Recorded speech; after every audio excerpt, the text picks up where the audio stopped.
മദ്യനയത്തിനെതിരെ Siraj editorial വീര്യം കുറഞ്ഞത് എന്ന ലേബൽ ഒട്ടിച്ച് മദ്യം ഒഴുക്കാനുള്ള ശ്രമം വി.ഡി. സതീശൻ പ്രതിപക്ഷ നേതാവായപ്പോൾ പറഞ്ഞ വാക്കിൽ ഉറച്ചു നിൽക്കണം. ഒരു വശത്ത് തൂഫാൻ, മറുവശത്ത് മദ്യമൊഴുക്കൽ. ഘടകകക്ഷികൾ വിമർശനം ഉയർത്തണമെന്നും എഡിറ്റോറിയലിൽ ആവശ്യം ഉയരുന്നു. കൂടുതൽ വിവരങ്ങളുമായി രാകേഷ് ചേരുകയാണ്.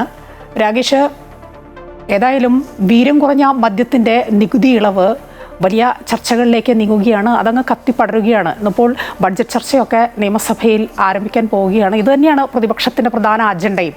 അതിനിടയിലാണ് ഇപ്പോൾ സിറാജിൻ്റെ എഡിറ്റോറിയൽ വന്നിരിക്കുന്നത്. എന്തൊക്കെ കാര്യങ്ങളാണ് എഡിറ്റോറിയൽ പറയുന്നത്?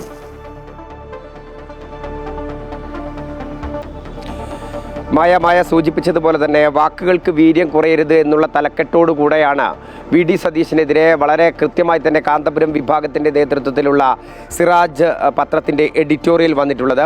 ഇതിനകത്ത് പറയുന്നത് പ്രതിപക്ഷ നേതാവായിരിക്കുമ്പോൾ വി.ഡി. സതീശൻ പറഞ്ഞിട്ടുള്ള കാര്യങ്ങളുണ്ട്, വാക്കുകളുണ്ട്. ആ വാക്കുകളിൽ ഉറച്ചു നിന്നുകൊണ്ട് മുന്നോട്ട് പോകുമെന്നായിരുന്നു പ്രതീക്ഷ. എന്നാൽ ആ പ്രതീക്ഷകളെ തെറ്റിക്കുന്ന തരത്തിലാണ് വീര്യം കുറഞ്ഞ മദ്യം നടപ്പിലാക്കാനുള്ള ശ്രമം നടത്തുന്നത്. നമുക്കറിയാം, നേരത്തെ തന്നെ ഉണ്ടായിരുന്ന LDF സർക്കാർ കാർഷിക വിളകളിൽ നിന്നും ധാന്യങ്ങളിൽ നിന്നും ഇത്തരത്തിൽ വീര്യം കുറഞ്ഞ മദ്യത്തിൻ്റെ ഉൽപ്പാദനവുമായി ബന്ധപ്പെട്ട ചർച്ചകളിലേക്ക് കടന്നപ്പോൾ രൂക്ഷമായ വിമർശനമാണ് പ്രതിപക്ഷം ഉന്നയിച്ചിരുന്നത്. ഈ കാര്യവും ഈ എഡിറ്റോറിയലിൽ എടുത്തു പറയുന്നുണ്ട്. ഒരു വശത്ത് തൂഫാൻ, മറുവശത്ത് മദ്യമൊഴുക്കൽ. ഇതെങ്ങനെയാണ് പ്രാവർത്തികമാവുക എന്നുള്ളതാണ് ചോദിക്കുന്നത്.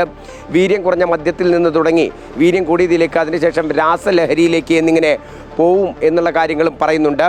ഈ ഘട്ടത്തിൽ UDF-നെ പിന്തുണച്ചിരുന്ന ഘടകകക്ഷികൾ ഉൾപ്പെടെ ശക്തമായ വിമർശനം ഉന്നയിക്കണം എന്നുള്ളതാണ് ഇതിനകത്ത് പറയുന്നത്. ഒപ്പം തന്നെ എടുത്തു പറയേണ്ടുന്ന ഒരു കാര്യം, ബജറ്റിനകത്ത്, അതായത് എക്സൈസ് വകുപ്പ് പോലും അറിയാതെ നികുതി ഘടനയിൽ മാറ്റം വരുത്തിക്കൊണ്ട് എങ്ങനെയാണ് ഇത്തരത്തിൽ ധനമന്ത്രി കൂടിയായിട്ടുള്ള വി.ഡി. സതീശന് ഇത്തരമൊരു നീക്കം നടത്താനാവുക? ഇത് വലിയ തരത്തിൽ മദ്യ കമ്പനികളെ സഹായിക്കുന്നതിന് വേണ്ടിയാണ് എന്നുള്ള വിമർശനവും ഈ എഡിറ്റോറിയലിൽ ഉന്നയിക്കുന്നുണ്ട്.